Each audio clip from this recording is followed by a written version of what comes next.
Welcome again to physics class, and today's topic is electromagnetic induction. Let's try to see what are the topics to be covered in today's class.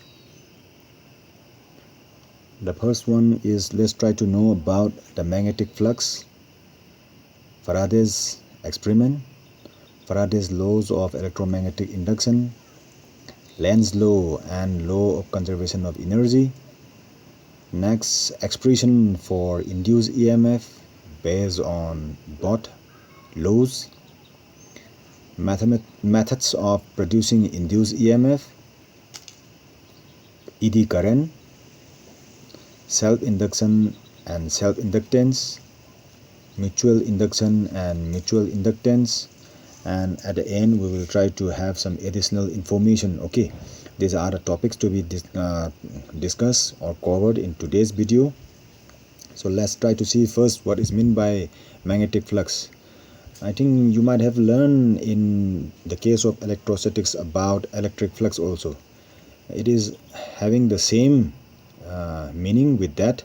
The only difference is that in the case of electric flux it was taken as electric field lines, and in the case of magnetic flux we will have to take it the magnetic line of force.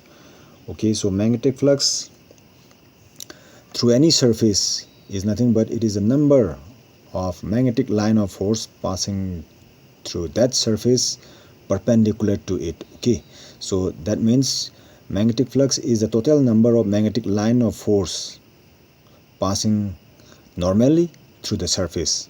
Okay, it can be defined as a product of the area of the surface and the component of the magnetic field normal to that surface. Suppose if your magnetic field is passing here like this B vector along this direction, and if your area vector, we know that area can be vectorized, right?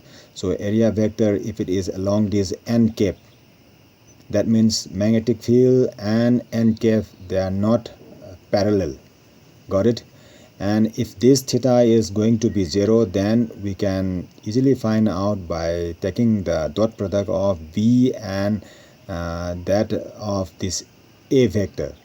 But if that angle, okay, this theta is not equal to 0 degree, then we need to resolve it this B vector. Okay, either you can do A vector to resolve along this, or B vector into another component. You can resolve this B vector into two rectangular components, one along here, another along this plane of the surface. Okay, so if you are doing that, this magnetic field or magnetic field induction B vector, you resolve it, then the component along the direction of this n cap or A vector will be what? B cos theta. I mean this one, this component of this B will be B cos theta.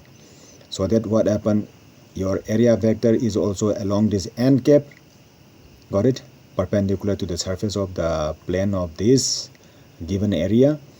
So what happened, if the component B cos theta is also along here, then this B cos theta, this component of magnetic field B, is perpendicular to this surface, right? That means your normal component of B, okay, normal component, normal to what? Normal to the surface of this plane given surface is along here. So your B cos theta will be the normal component perpendicular to the surface. So if you have the product of this B cos theta and this area A, okay, the area means what? The magnitude of the area vector. Okay, if you take the product of that two, then you will get what is known as magnetic flux. So if you want to find out the magnetic flux dB, then you need to take it a small surface area somewhere here which is having ds. Okay, the surface area ds. So your ds times of this B cos theta will give you the magnetic flux over that small area ds. So if you want to find out the magnetic flux, total magnetic flux for a whole of this surface, then you need to take the integration of that B, okay, cos theta ds. Got it? In this way. So if you take it that all of that small d phi, then you will get the total what magnetic flux over this surface. So your total magnetic flux over this surface will be equal to what? B dot A, where A is the area of this shaded portion of the area in the diagram. Okay, so B dot A vector will give you what? Your B A n cap. A is missing here, it should be A must be there. Okay, one A must be there. B vector A n cap like this without any arrow, that will be equal to what? B A cosine of theta, where B dot A n cap, that A is the scalar quantity and its direction is along n cap. So there, let me do it that one. So here it will be 1A will be there here, and it will be of dot product. Okay, so B dot B vector dot A n cap, so it will be what? Dot product of these two, that means B dot A cap, so it will be equal to B into A cosine of theta. Got it? And if you want to still have that vector, then it will be B dot A vector cosine of theta. Got it? So if you take it that dot product, where theta is nothing but this will be the angle between B vector and A vector. Now let's try to see what will happen at different orientation of this plane surface, okay, making some angle with this B vector. Now magnetic flux is positive for what? Theta is acute and theta is lying between 270 degree but less than what? 360 degree. That means if your theta angle, this theta is lying between 0 degree and 90 degree and between 270 degree and 360 degree, then your phi will be positive. Why? Because cosine of that angle that lies between 0 to 90 and 270 to 360 degree will be positive. We know it, that one. Okay, so your phi will be positive. Phi is 0 for angle equal to what? Theta equal to exactly 90 degree and exactly 270 degree, because cosine of 90 degree is 0. Cosine of 270 degree is also 0. So what happened for these two angles? What happened? Your phi will be equal to what? 0. That means when your magnetic this field is along here like this, and if your plane of this surface, if it is lying here, then what happened? Your A vector will be here like this. Got it? So that angle between these two, this will be equal to 90 degree. Got it? If it is 90 degree, then what happened? There will not be no magnetic field lines or magnetic line of force passing through this surface perpendicular to it. Why? Because magnetic field B, the direction of magnetic field lines is along this, so parallel to the plane surface. Okay, then what happened? No magnetic flux is there, because there is no magnetic line of force perpendicular to that surface, right? So what happened? It will be equal to what? 0. So if theta is equal to 90 degree or 270 degree, then what happened? Your magnetic flux will be equal to 0.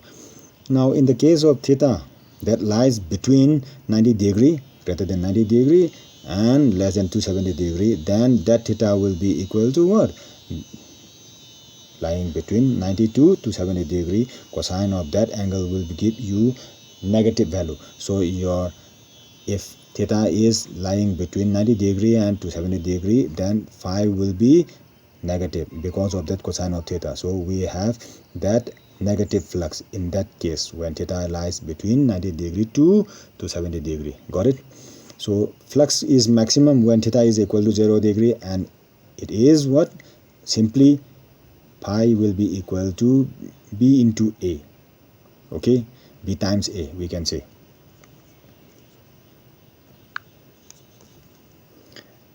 So now let's see again on what factors this magnetic flux B depends upon. Let's see. Now here pi is equal to B into A cosine of phi. Actually phi is equal to B vector dot A vector, right? If you take it that dot product, then it will be B into A cosine of theta. So your strength, okay, of magnetic field depending upon this also magnetic field, the magnetic flux will also depend on that magnetic field B. That means strength of the magnetic field B. then area of the cross section of that surface, okay, and theta also. Theta is what? The orientation of the coil with the magnetic field phi. Rather, if this is the area of the surface of that one circular coil, then what happen? It will depend on the area also, area of the coil. It also depend upon the angle of orientation between that area of the coil, okay, and the magnetic field, okay, and it also depend upon on all the combination of these three. That means magnetic field, B vector, area vector, and the angle between them also. Got it? That is what it is mean. So magnetic flux is a scalar quantity. We know it that any dot product of a scalar vector quantity, two vector quantity will give you a scalar quantity. We call it that as scalar product or dot product, is not it? So your phi will be also a scalar quantity. Now the SI unit of magnetic flux is Weber or Tesla per meter square. Why? Because your flux is this magnetic flux. The SI unit of magnetic flux is what? Weber, and it can be also expressed as what? Tesla meter square. Tesla SI unit of magnetic flux field induction is Tesla, and area is meter square. So you can say either Weber or Tesla meter square. Got it? And its CGS unit is called Maxwell. 1 Maxwell is equal to 10 to the power minus 8 Weber. Okay. So magnetic flux associated normally per unit area is called magnetic flux density. Now if you take it this A, okay, if you take it that this cos theta is equal to 0 degree, then it will be 1. So your magnetic field B will be equal to what? Phi divided by A, right? B will be equal to phi by A. So your magnetic flux per unit area, that means magnetic flux per unit area will be equal to what? B, right? Phi divided by A will be equal to capital V. So magnetic flux associated normally or normal magnetic flux per unit area is called magnetic flux density or strength of the magnetic field, or you can also call it as magnetic field induction, right? Now let's see about the Faraday's experiment. There are two experiments, so this is the first one. Okay, now you may have two coils like this. You can have also only one coil, no doubt. If you have two coils, then I will explain you about two coil also. Think that there are no coils here for the first time. Okay, think that there is no coil on this side. So for the first experiment, you take it one solenoid of whose two ends are connected to the terminals of a galvanometer. Now you try to bring a bar magnet, okay, and it approaches toward the solenoid. Now let's take it that this bar magnet is denoted by here NS. That means N for north pole. This is south pole of the bar magnet, and if you try to bring this north pole of the bar magnet toward the solenoid, that means if you bring this bar magnet toward the solenoid, then what happened? This is north pole. So what happened? The current when you bring it, what happened? The deflection of the galvanometer will be seen there. Why there is the deflection in the galvanometer? The galvanometer shows that current is flowing through the coil. So what happened when this bar magnet is brought near to this solenoid? Then what happened? The magnetic flux, okay, link with this, its turn of the solenoid changes.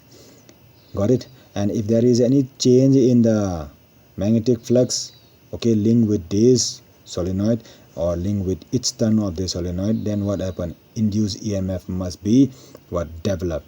Due to the induced EMF, induced current will be flowing, and the direction of the current will be flowing here in this direction, and it goes through its turn and it comes out again in this way.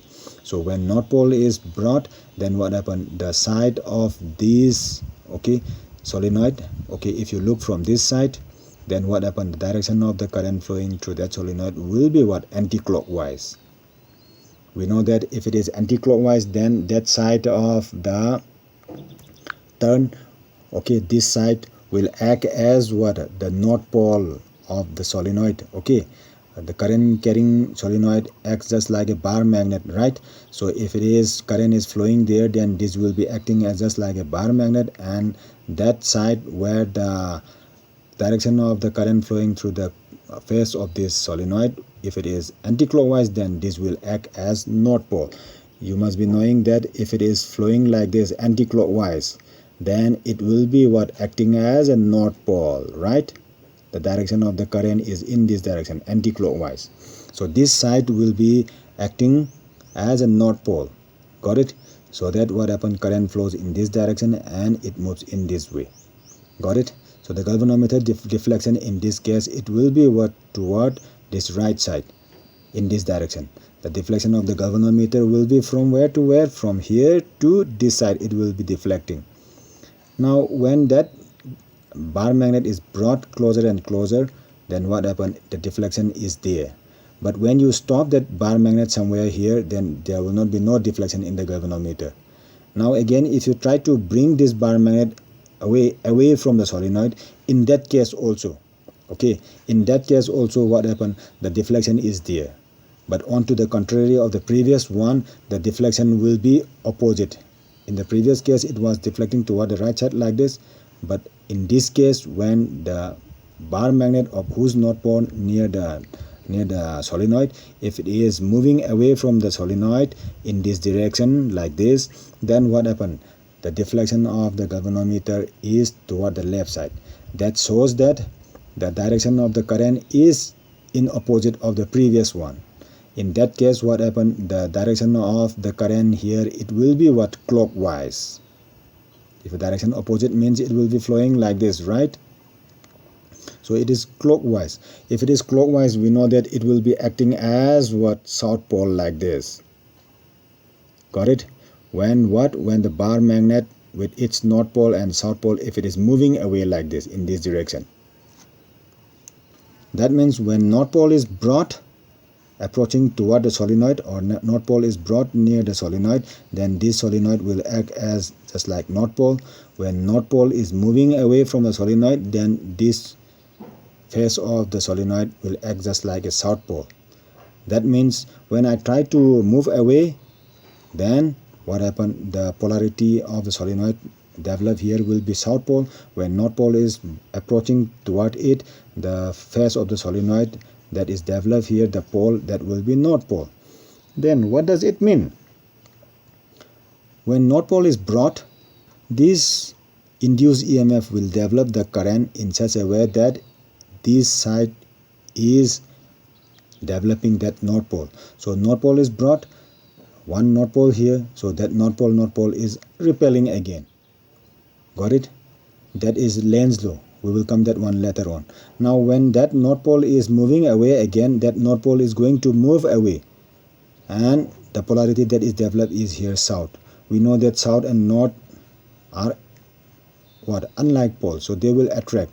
So against that attraction, okay, you need to remove it. So the cause, okay, the cause of this induced EMF is what? The motion of this bar magnet.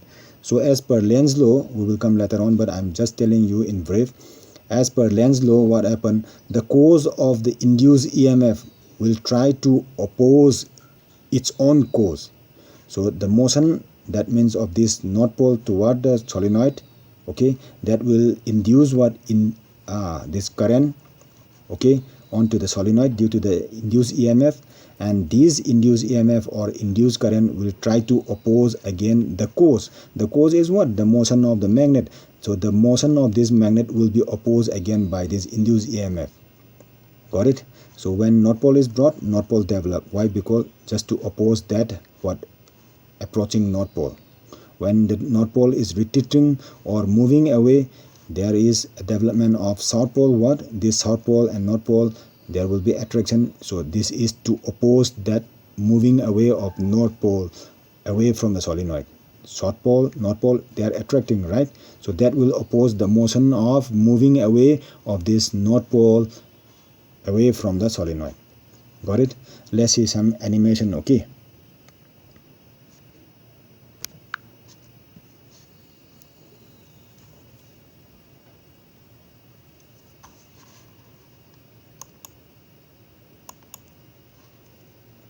You see here. So this is a solenoid. Let's take it this as a solenoid. Let's use it only for one coil only. Okay, so this is the solenoid, and this solenoid, the two ends of the solenoid is connected to a bulb.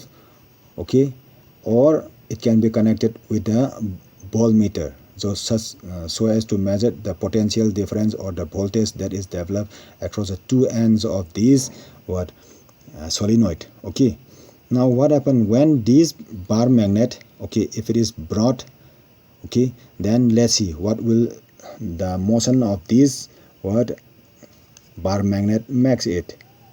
Now see, when you try to bring this bar magnet, then what happened, the direction of the deflection in the voltmeter is also there, and we also see the flash of light that is coming through the bulb.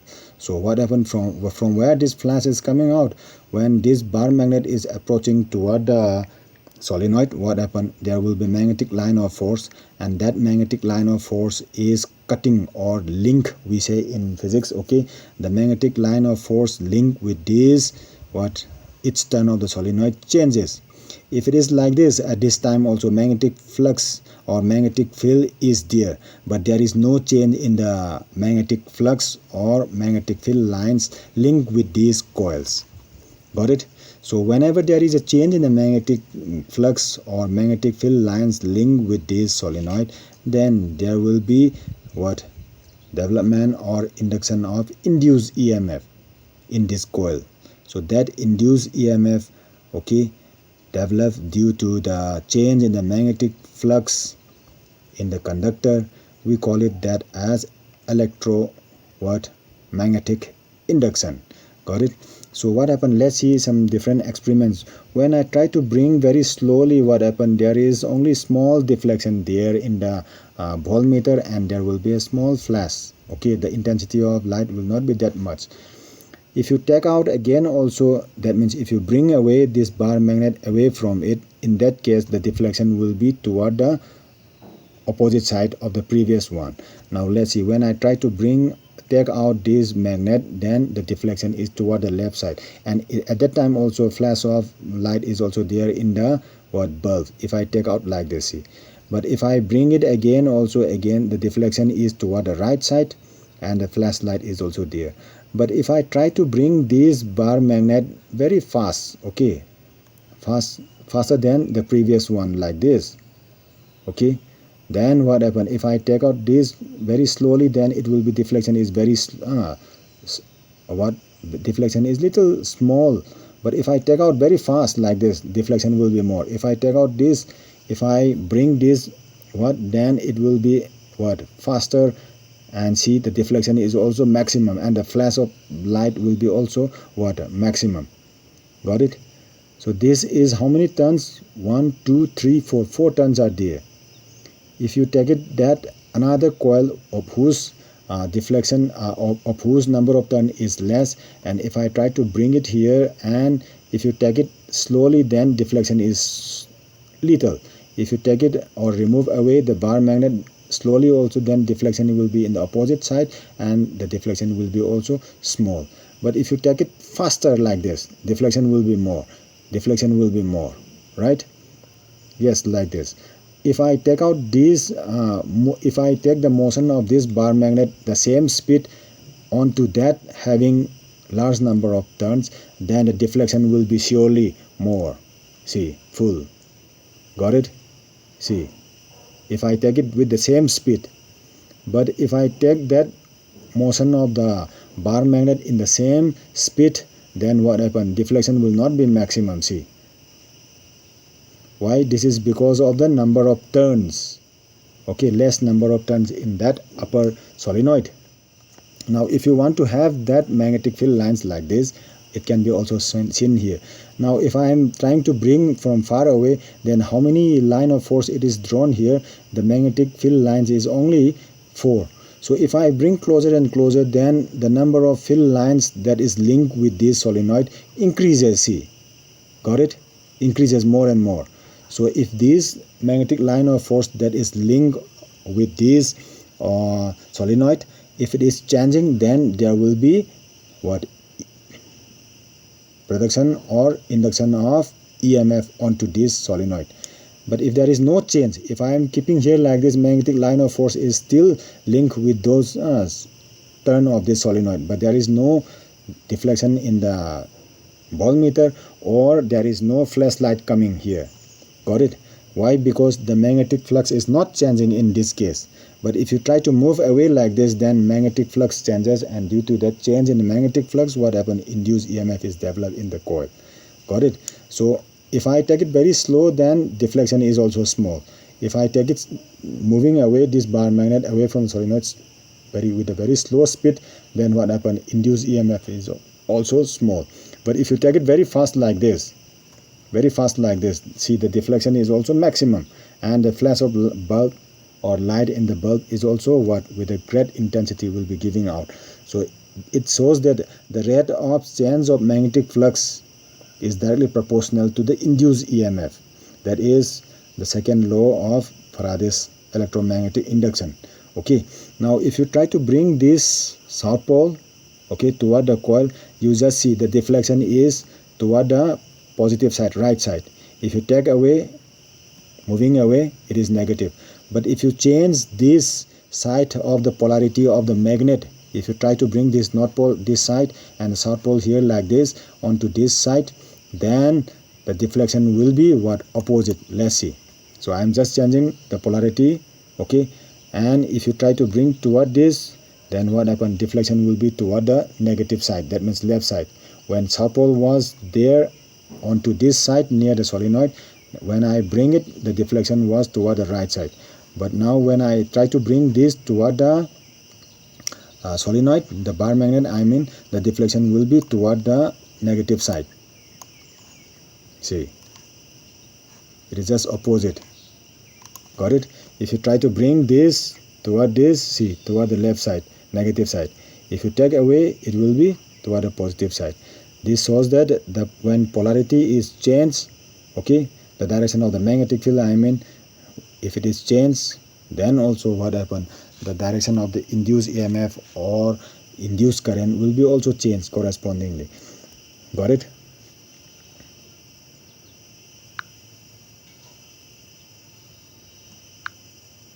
Yes.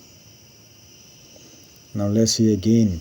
The magnetic flux linked with the coil changes relative to the position of the coil and the magnet due to the magnetic lines of force cutting at different angles at the same cross-sectional area of the coil. Okay, why that induced EMF is taking place? Now whenever we bring this magnet toward the solenoid, what happens? Each and every turn of this solenoid, it is linked with the magnetic line of force. Link means cutting, or you can say struck by the magnetic line of force. That magnetic line of force, even though it is striking on it, there is a change in the magnetic line of force when we try to bring this toward it. If you keep it like this, then no doubt magnetic line of force will be striking onto these different turns, and there will not be any change in the magnetic line of force linked with each turn of the solenoid. If there is any change in the magnetic flux linked with this, okay, total number of magnetic line of force striking onto this surface or onto each turn of the solenoid, then there will be surely the production of induced EMF. Okay, so this what production of this induced EMF is what solely responsible for what? For the change in the magnetic field lines. How this magnetic field lines striking onto it, that is magnetic flux, okay, it happens only when there is a relative motion between this solenoid and the bar magnet. Whenever there is a relative motion between this, either you keep this magnet fixed here and solenoid can be brought or taken away, or if solenoid is fixed like this, you can take it, that bar magnet, okay, toward it or away from it, or you can move both this. Okay, so if there is any relative motion in between this solenoid and the magnetic field source, that is bar magnet, then there will be surely the production of what? Induced EMF there. Got it? So these magnetic flux linked with the coil changes relative to the position of the coil and the magnet due to the magnetic lines of force cutting at different angles. Okay, this magnetic line of force, they are curving like this. Okay, one is curving outward like this, another is curving in this direction. So they are cutting at different angles at the same cross-sectional area of the coil. That is the sole responsible for there is a change in the what magnetic flux when there is a relative motion between what the solenoid and the magnet. Got it? What are the observations that we have seen? Let's see. Whenever there is a relative motion between the coil and the magnet, okay, there is a relative motion between the coil and the magnet, we see that one, the induced polarity of the magnetism in the coil. Okay, without that induced polarity, the direction of the current will not have been changed. When you bring that magnet toward a fixed solenoid, the deflection is on one side. When you take away the bar magnet away from the solenoid, the deflection is on the opposite side of the previous one. Okay, now the direction of the current through the galvanometer and hence the deflection in the galvanometer. We also see that direction of the current also as well as the direction of the deflection in the galvanometer. The induced current EMF is available so long as there is a relative motion between the coil and the magnet. When the bar magnet is stationary, even though it is brought very close to the solenoid, there is no deflection. Okay, so whenever there is a motion, relative motion between the coil and the magnet, induced EMF is always there, right? So what can be noted from those above observation? Let's see. Coil can be moved by fixing the magnet.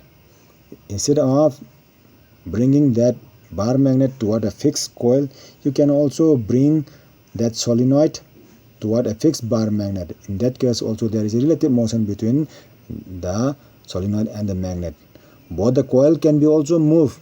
It can be moving toward each other or moving away from each other. If one is fixed, the other is in motion, that can be also. So in all such these things, what happen, we try to create a relative motion between what? The coil and the bar magnet. So magnetic flux linked with the coil changes relative to the position of the coil and the magnet. So depending upon this relative position or relative motion of this coil and the magnet, there will be change in the magnetic flux. Lastly, what?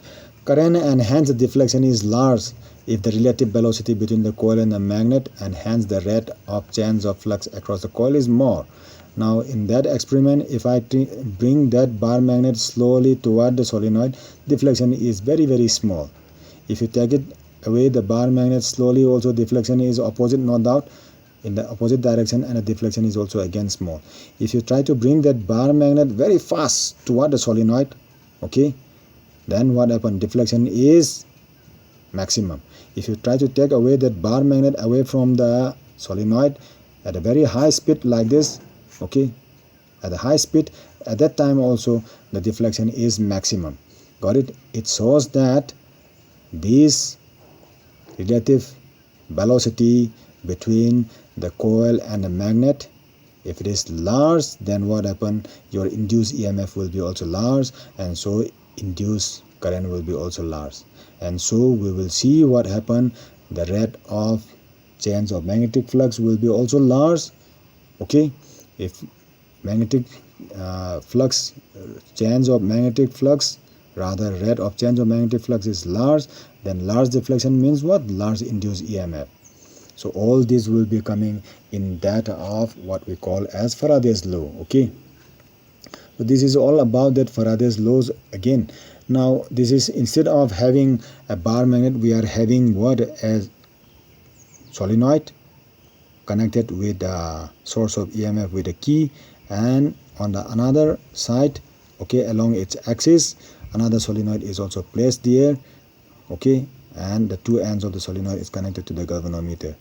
Now what happens when this key is on? Okay, whenever there is key is off, let's take it that the key is in the off state, so there is no current flowing here. At that time galvanometer is at the normal position 0. Okay, so what happens when the key is on? The current which was 0 here before that on position, now the current will start increasing from 0 to maximum in this solenoid when key is in close. Okay, now what happened when the current increases from 0 to maximum? What happened? The current is changing here. As the current is changing, what happened? The EMF developed by this solenoid will be also what? I mean the magnetic flux produced by this solenoid will be also changing. Got it? That change in magnetic flux due to the change in the current here from 0 to maximum, okay, that will bring what? Change in the magnetic field along its axis, and that change in magnetic flux along its axis will be linked here. Now I'm telling you that the magnetic field that is produced by this solenoid due to the current flowing here, that is not uniform. From 0 to maximum, during the time the current grows from 0 to its peak value, what happen? Induced EMF will be there, and also what? Magnetic field that is produced will be also changing. Let's take it that from no magnetic field to maximum magnetic field. So that change in magnetic field, okay, that is also linked with this solenoid, and due to that change in the magnetic flux linked with this solenoid, there will be induced EMF, and correspondingly induced current will be developed across these two ends of the solenoid, and the current will flow. But when the current is maximum, when that current reaches maximum, there will not be no change in the magnetic field strength. No doubt magnetic field will be there, magnetic field strength will be there, and magnetic field will be uniform. There will not be no change in the magnetic field. So what happened? There will not be any change in the magnetic flux linked with this solenoid, and so what happened? There will not be no production of induced EMF in this coil. Got it? So as there is no change in the magnetic field in this coil, at that time there will not be no deflection in the galvanometer. So now when that key is on, at that time what happened? Deflection will be on the right side. Now let's see in another case again, when the key is in the off state. When the key is in the off state again, see, if the key is in off state, the current which was flowing here, it was maximum, right? When the key is in off state, the current in this solenoid will try to decrease it from its maximum to its minimum value 0. So what happened? During that time also the magnitude of the current decreases.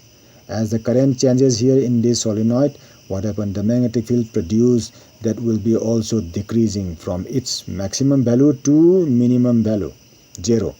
And that change in magnetic flux is also linked with this solenoid, and so induced EMF will be developed. And at this time what happened? The direction of the induced current will be opposite of the previous one. Got it? And so the deflection of the galvanometer will be opposite of that previous one.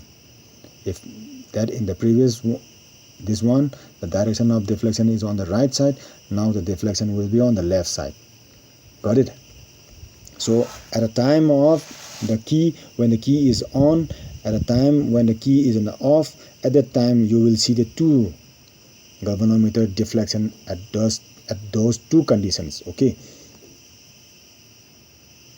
now let's see about that. This is all about that I have talked to you. Now let's see about the Faraday's law of electromagnetic induction. There are two laws in the Faraday's laws of electromagnetic induction. The first one is what? Whenever there is a change in the magnetic flux linked with a circuit, an EMF and hence a current is induced in the circuit. So whenever there is a change in the magnetic flux, induced EMF is developed in the coil or in the circuit. Due to that induced EMF, what happens? Induced current will be also set up in it. Okay, so that current and induced EMF, induced current will be developed in the coil due to what? Due to the change in the magnetic flux. If there is no change in the magnetic flux means total number of magnetic line of force linked with that what? Coil. If there is no change in the magnetic flux, then there will not be no production of induced EMF. Whenever there is a change in the magnetic flux, there will be induced EMF. That is what it means by the last sentence. However, it lasts only so long as the magnetic flux is changing. Whenever there is a magnetic flux changing, induced EMF is there. Whenever there is no change in the magnetic flux, what happened? No induced EMF. See, in this one, when the key is in the on state, from 0 to maximum current increases. During that time only deflection is there.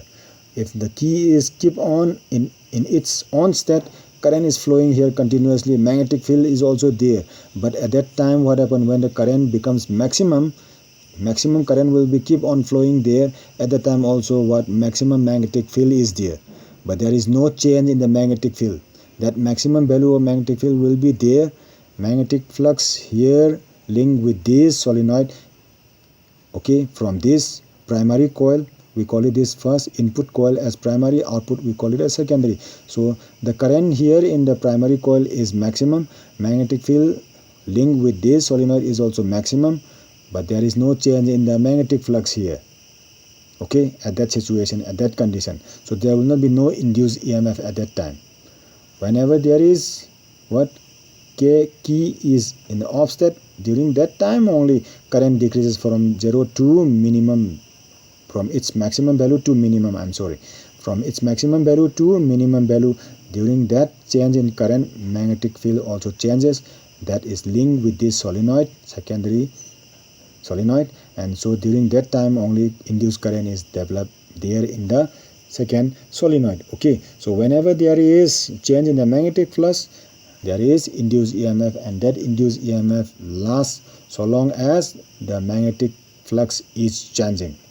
The second law, the magnitude of the induced EMF is directly proportional to the rate of change of magnetic flux linked with a circuit. Now in that experiment, in that previous experiment, when the bar magnet is brought near to the solenoid, if you take the bar magnet very fast toward the solenoid or moving away from the solenoid very fast, then what happened? The change in the magnetic flux is very fast. Okay, so that rate of change of magnetic flux, okay, it is directly proportional to the induced EMF. I mean the magnitude of the induced EMF. Larger the rate of change of magnetic flux, more will be the induced EMF. So your induced EMF E is directly proportional to the rate of change of magnetic flux, d phi by dt. During a time of dt, if d phi, okay, change in the magnetic flux takes place, then E is directly proportional to d phi by dt. This is a change in the magnetic flux dt during a time dt, so we call it as rate of change of magnetic flux. So your E will be equal to what? K times of d phi by dt, where K is a proportionality constant, and we choose it in such a way that K is equal to 1. That means in SI unit, when this induced EMF is measured in terms of volt, your change in magnetic flux is in terms of Weber, time in second, when what 1 Weber per second change of magnetic flux takes place, induced EMF is of 1 volt. So your K is coming out to be 1. That is the meaning. So your change in magnetic flux, we can represent it by pi 2 by phi 1. Pi 2 is the final magnetic flux and phi 1 is the initial magnetic flux. So the difference, we will get it as what? Change in the magnetic flux during a time t. Got it? Yes, Lenz law. Lenz law gives you what? The opposition. Opposition of what?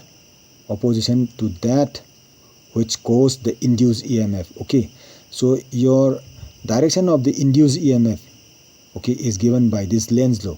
And what does Lenz law state? It states that the direction of the induced EMF or induced current is such that it opposes the change that is producing it. Now in that example, in that activity, when bar magnet is brought near the solenoid, what happened? When that north pole of the bar magnet is approaching toward the solenoid, you must be remembering that the face of the solenoid near the north pole of the magnet, it produces what? North polarity, right? When it takes away, when that north pole is taking away from the solenoid, that solenoid face which is near the bar magnet, it produces what? South pole, right? So when that north pole is approaching, north polarity is developed. That means north pole, there will be repulsion. So the cause of that induced EMF is what? The motion of the magnet toward the solenoid, right? In the first case, right? So that induced EMF, okay, the direction of induced EMF will try to oppose that approaching north. That is why north polarity is developed. So that north polarity means what? the direction of the current will be what? Anti-clockwise, right? When you try to bring away that north pole away from the solenoid, it will again develop what? South polarity. That means clockwise. Why that clockwise? If that clockwise means south polarity, that south pole of the solenoid will try to attract that north pole of the bar magnet. So when they are attracting each other, okay, that means if you try to take away the north pole away from that south polarity solenoid, then you are taking against that attraction of that south pole developed there in the coil and the north pole, right? So that is what it is happening due to this Lenz law. So that your direction of the induced EMF or induced current is such that it will try to oppose the cause of that what which produces it. Got it? That it is also explained here. If the current is induced due to the motion of the magnet, then the induced current in the coil set itself to stop the motion of the magnet. Got it? If the current is induced due to the charge in the current in the primary coil, okay, then the induced current is such that it tends to oppose the change. Got it? Now, sometimes it is also asked, is this Lenz law in violation of this conservation of energy? No, it is not in violation, okay, of this conservation of energy. Let's see. Now, according to the Lenz law, the induced EMF opposes the change that produces it. It is this opposition against which we perform the mechanical work in causing the change in the magnetic flux. Okay, when we try to bring the bar magnet near the solenoid, we are trying to bring that bar magnet against that opposition of that north polarity developed in the solenoid. So we are doing the work against that repulsive force. So against that opposition, we are trying to bring it. So we did the work in bringing that solenoid against that repulsive force. So therefore, mechanical energy, our work, mechanical energy is converted into electrical energy. Electrical energy means in the form of that induced EMF or induced current there developed in the coil. Thus, Lenz law is in accordance with the law of conservation of energy. So with the expense of our mechanical energy, it is converted into what? Electrical energy. If, however, the reverse would happen, got it? That is, the induced EMF does not oppose or add the change, then a little change in the magnetic flux would produce an induced current which would have the change of the magnetic flux further, thereby producing more and more current. The increased EMF would then cause further change of flux and it would further increase the current and so on. This will create energy out of nothing, which will violate the law of conservation of energy. Energy can neither be created nor destroyed, we know it, no? So at the expense of no energy, we cannot create electrical energy. But in that example of that bringing of solenoid, bar magnet toward the solenoid at the expense of our own mechanical energy, it has been converted into another form of energy, that is electrical energy. So your Lenz law is also in accordance with the conservation of energy. Got it?